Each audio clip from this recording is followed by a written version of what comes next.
saleté de poste. Allez, tu vas marcher, oui.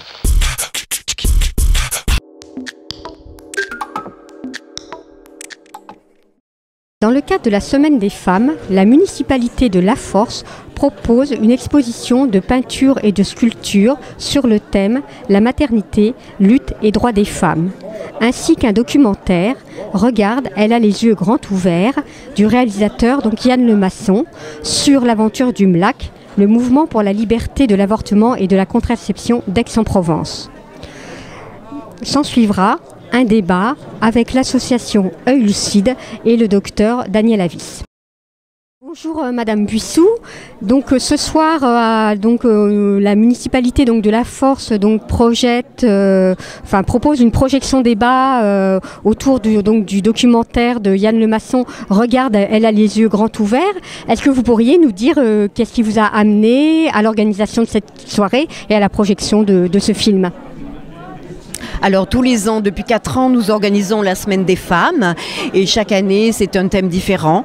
Et à l'automne dernier, quand nous avons choisi de faire une soirée ciné-débat, l'association L'Œil Lucide nous a proposé un catalogue de titres et de résumés de films évidemment. Et donc dans ce catalogue, nous avons choisi ce film parce que le sujet nous intéressait, la question de la maternité choisie pour les femmes, les droits et les luttes des femmes autour de cette question nous a intéressés et nous ne savions pas à l'époque que nous serions autant en phase avec l'actualité. Il y a tout un débat qui est en train de ressurgir actuellement par rapport à ça. Donc c'est peut-être d'autant plus utile que cette soirée ait lieu ce soir. Oui, bien sûr. Et puis alors, on parlera des droits et des luttes des femmes, mais on parlera aussi peut-être de différentes situations de maternité.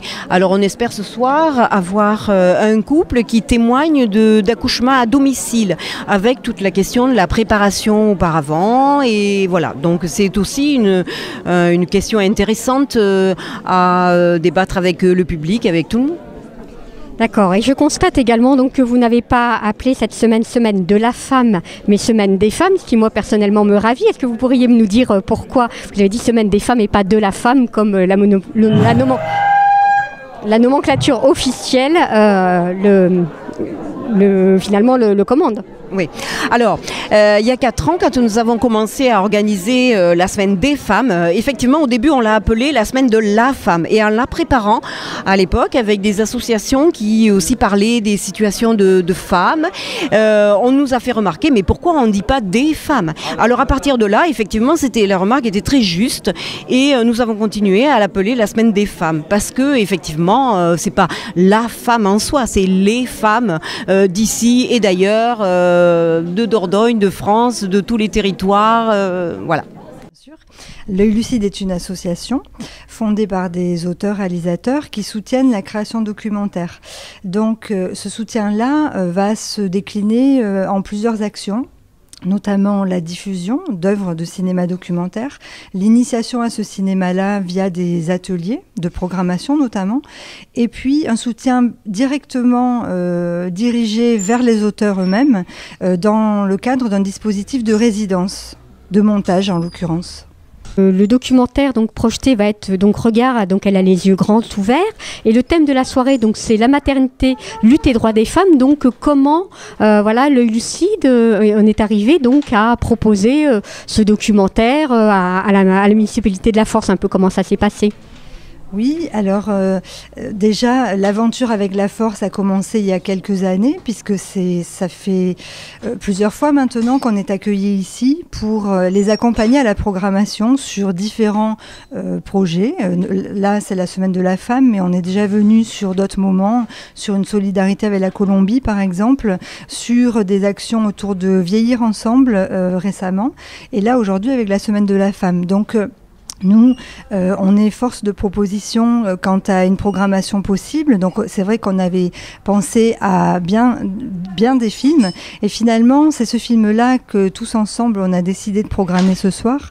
Parce que c'est vrai que Yann Lemasson, c'est un cinéaste majeur du cinéma documentaire, qui est décédé récemment, en 2012. qui était un vieux monsieur, mais qui a fait vraiment de très grands films documentaires.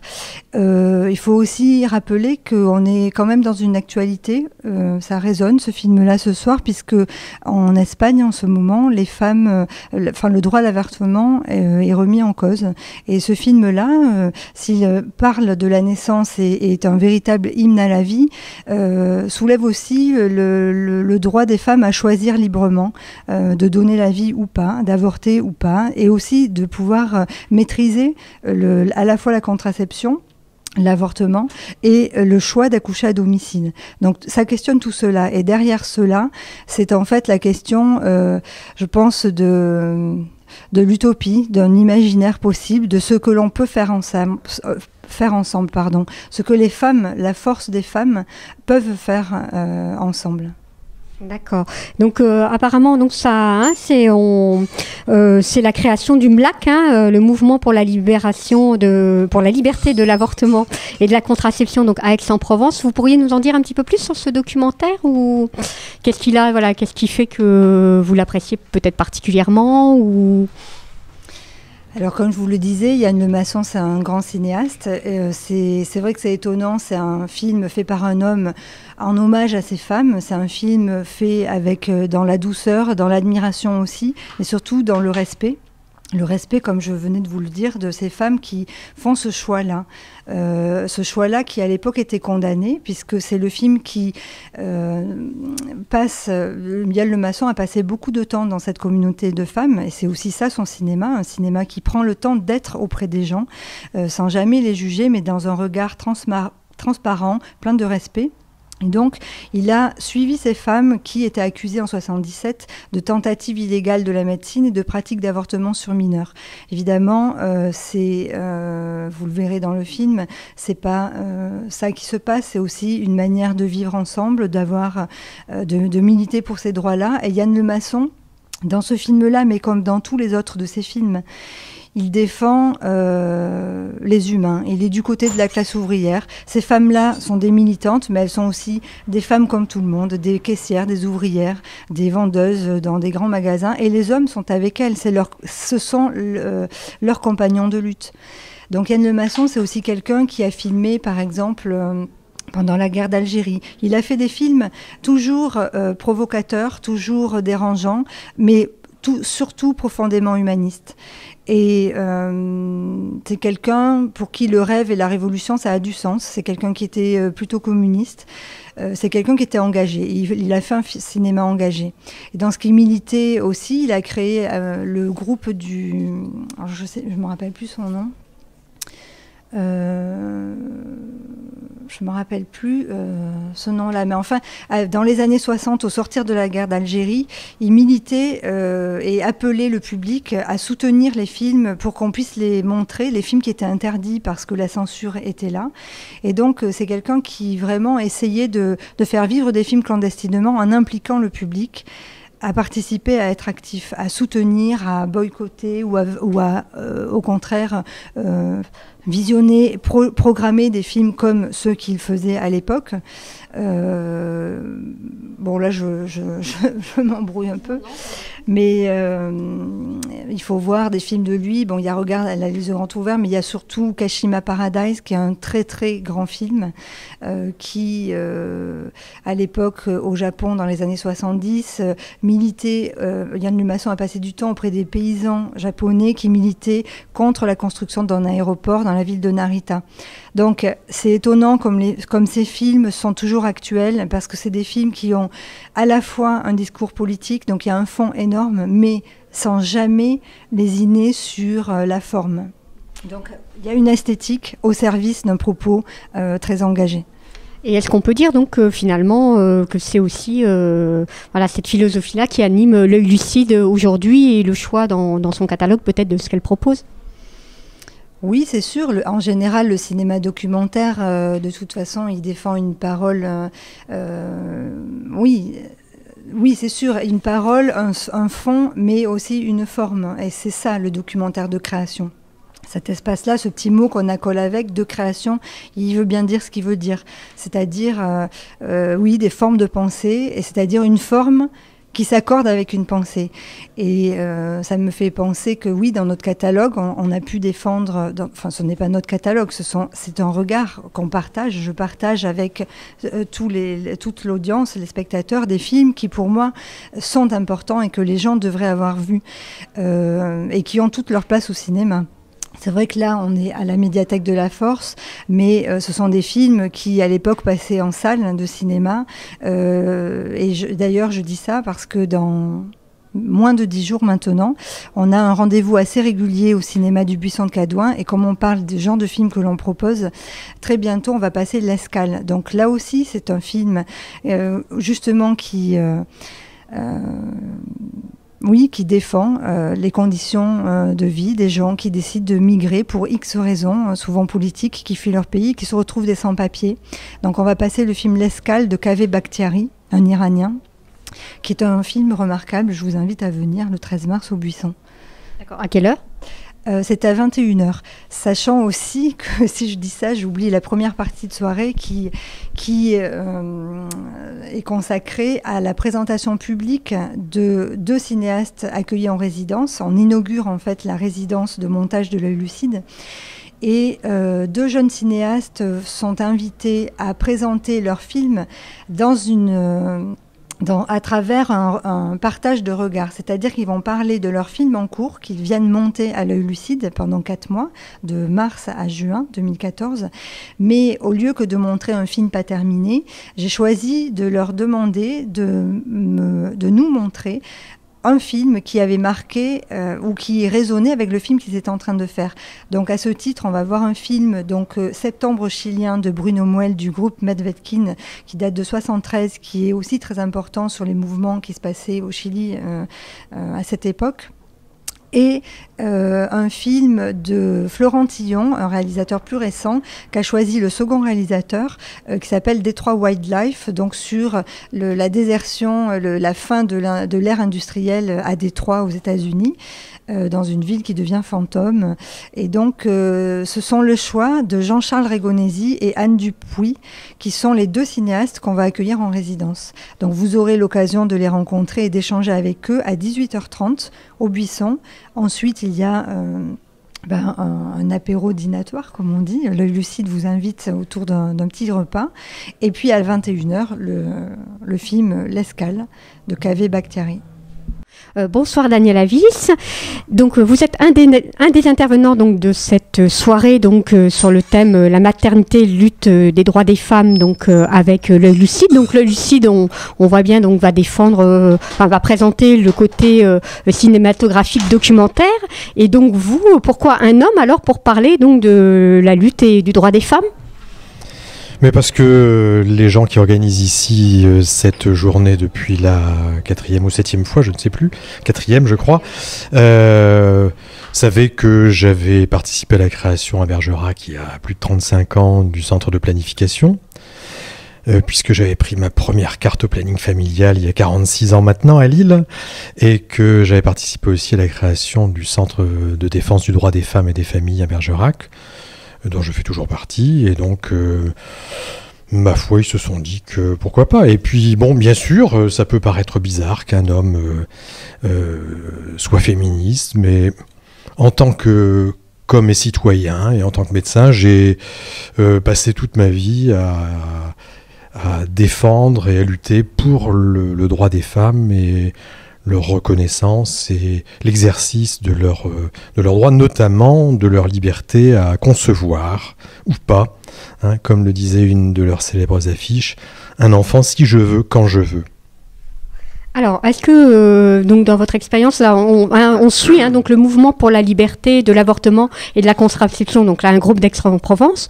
Est-ce que c'était une association au niveau local, national ? Est-ce que vous en savez un peu plus sur ce fameux MLAC qu'on va nous présenter ce soir ? Oui, alors le MLAC, qui était le mouvement pour la libération de l'avortement et la contraception, c'est un mouvement qui a été créé dans les années 73, je crois que c'était en 73, hein. Qui est partie de femmes de base, certaines infirmières ou sages-femmes, mais de femmes de base qui se sont dit « mon corps m'appartient ». Voilà. et je vais m'en occuper. Et puis il faut savoir que à l'époque les droits des femmes et la contraception et l'avortement n'étaient pas reconnus, puisque la loi Veil est sortie en novembre, dans la nuit de novembre 1974, je crois. Et l'éducation à la sexualité dans les établissements scolaires, c'était de 73. Donc il a fallu que les femmes se battent pour avoir une contraception et pouvoir accéder à l'avortement, à l'interruption volontaire de grossesse. Et comme ça n'était pas possible, eh bien le MLAC a dit ben nous on va le faire. Et moi j'étais à Lille à l'époque et ayant pris ma première carte au planning familial il y a maintenant 46 ans, ça ne nous rajeunit pas, j'ai aussi flirté, si on peut dire, avec le MLAC à Roubaix, avec un médecin de Roubaix qui faisait des avortements clandestins, avec la méthode Karman d'aspiration qui est toujours en vogue actuellement et qui permet à des non-professionnels, et c'est ce qu'elles étaient, de faire ces interruptions de grossesse, mais elles voulaient aussi, et je crois que le film va l'illustrer, pouvoir accoucher éventuellement chez elles, avec moins d'assurance de la structure médicale. Alors bien sûr, pourquoi pas, hein, mais il faut savoir que il faut quand même faire attention, parce que la mortalité infantile, la mortalité des femmes en couche, ça existe, hein, et que lors d'un accouchement, quand ça va mal, ça va très vite mal, et donc il faut pouvoir rassurer le coup, quoi. Alors que quand ça va bien, eh ben, c'est vrai que la sage-femme ou le médecin, pour parler prosaïquement, évite que l'enfant tombe par terre, mais ils servent surtout à l'accueillir dans de bonnes conditions. Mais pourquoi pas accoucher chez soi. Certaines sages-femmes, pas à Bergerac, mais du Lot-et-Garonne et de Périgueux, peuvent assurer ce genre de choses. Mais la maternité de Bergerac, qui fait 1000 accouchements par an et 350 avortements et interruptions de grossesse, reçoit deux ou trois fois par an des gens en catastrophe, hein, à la suite d'accouchements à domicile qui se sont mal passés. Hein. Donc il faut faire attention aussi, il ne faut pas qu'on régresse. Mais la maternité de Bergerac, dans la restructuration du nouvel hôpital qui est en projet d'ici 2-3 ans, va avoir une salle qui va s'appeler une salle nature, où on va s'ingénier à ce que on y mette un peu plus de simplicité, peut-être moins de technicité, voilà, pour accueillir l'enfant et les femmes qui accouchent. Oui, ça semble être encore un combat d'aujourd'hui parce que voilà, c'est effectivement pas apparemment donc que l'avortement ou le droit à la contraception, mais c'est effectivement la maîtrise de son corps et quelque part une remise en cause du pouvoir médical. Et aujourd'hui, les sages-femmes effectivement essayent de négocier le fait d'être reconnues à l'égal de leurs collègues médecins. Tout à fait, elles ont raison, parce que elles ont fait tout le boulot pendant des siècles, hein, en quelque sorte. Et puis un jour sont arrivés ces grands gynéco-obstétriciens, mais il y en a de moins en moins, et donc maintenant c'est elles qui font le boulot, et elles veulent être reconnues. Et Marisol Touraine, aujourd'hui, on est tout à fait d'actualité, a fait une avancée en acceptant de créer un espèce de corps un peu curieux, de corps de personnel médical sage-femme. Alors, ce qu'elles veulent être, c'est être reconnues comme sage-femme, et comme personnel médical à part entière, et non pas une classe à part, hein. Et donc je crois que leur lutte continue pour qu'elles fassent partie du corps médical, parce que ma foi, elles assument absolument cette fonction de faire naître les enfants, qui est un beau métier.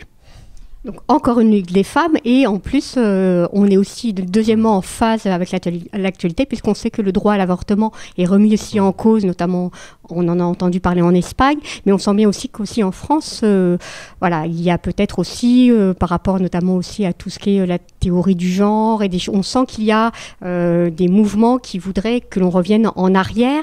Et je crois aussi que sur la loi, il me semble que là dans la dernière loi qui est passée, l'avortement n'est plus je ne sais plus, mais vous allez nous dire mieux que ça, hein, il y a un terme qui est passé dans la loi. Tout à fait. Bon, la théorie du genre, vous savez que ça n'existe pas, que dans la tête de Fada confessionnaux. Et il y a des études de genre, mais la théorie du genre n'a jamais existé.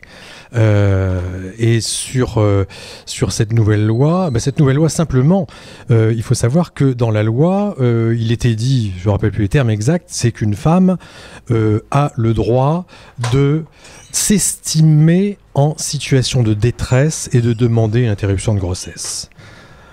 Dans cet aspect-là, la loi, ce qu'elle a décidé, c'est de supprimer une situation de détresse. C'est-à-dire que de toute façon, ça restait aux mains de la femme de s'estimer en situation de détresse. Le médecin ou quiconque n'avait pas le droit de remettre en cause ou de discuter cette opinion qu'elle avait de cette situation de détresse. Donc simplement, eh bien, la femme aura le droit maintenant de dire « je souhaite interrompre cette grossesse » et ne pas avoir à donner d'explications.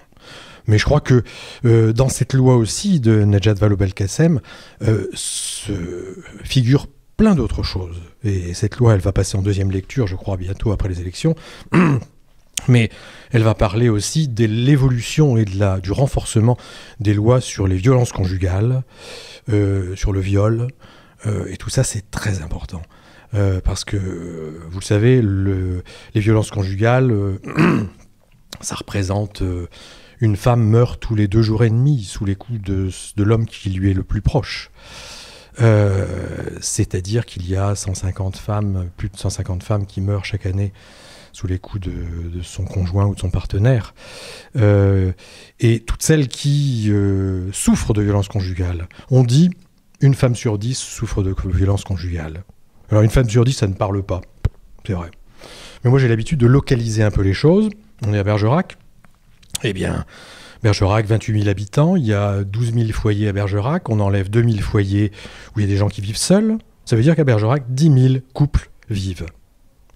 Eh bien, ça veut dire que chaque année civile, 1000 hommes, 1 sur 10, 1000 hommes violentent 1000 femmes à des degrés divers, physiques et psychologiques à Bergerac. 1000. Ça parle plus. Non.